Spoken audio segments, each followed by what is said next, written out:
Chairwoman, for having this hearing. It follows on problems. In other words, the Supreme Court didn't settle everything, and we're dealing with what they didn't settle.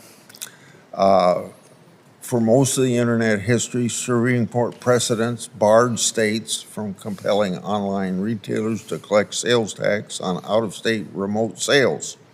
For decades, Congress grappled with the question of whether to use its power under the Commerce Clause to grant states authority to do so. We heard passionate arguments from advocates on both sides of the issue. On the one hand, states with sales taxes argued that rapidly increasing online sales threatened revenues necessary to fund their vital government functions.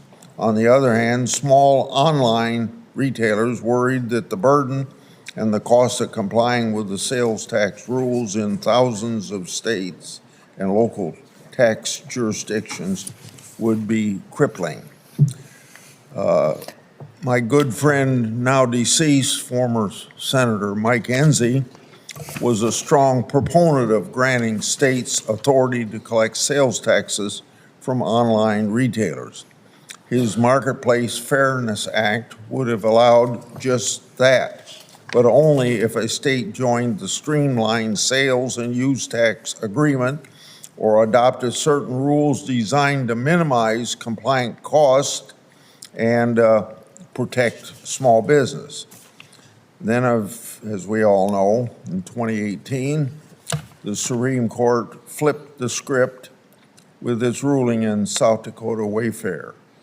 The court overturned prior precedent, effectively giving the green light to states to compel online retailers to comply with state and local sales tax rules. While the Supreme Court decision in Wayfair suggests constitutional limits on states' interstate taxing authority remain, it largely, as we are now finding out, punted the issue to the Congress, and hence today's hearing. This leads us then today to the many issues Congress grappled with for years prior to Wayfair.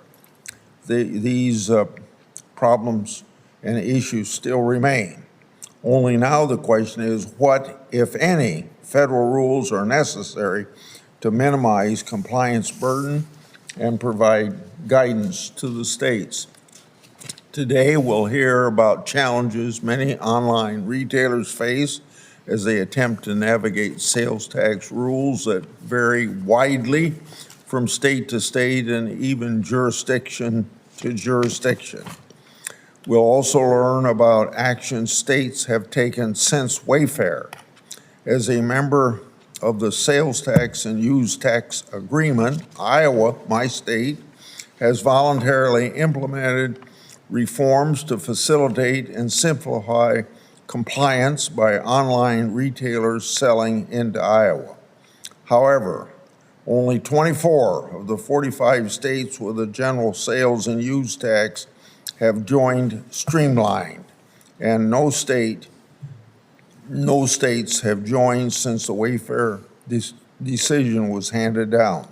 So obviously, this hearing is a very important issue, or a very important way to move forward on this issue, and I thank the chairwoman for handling it.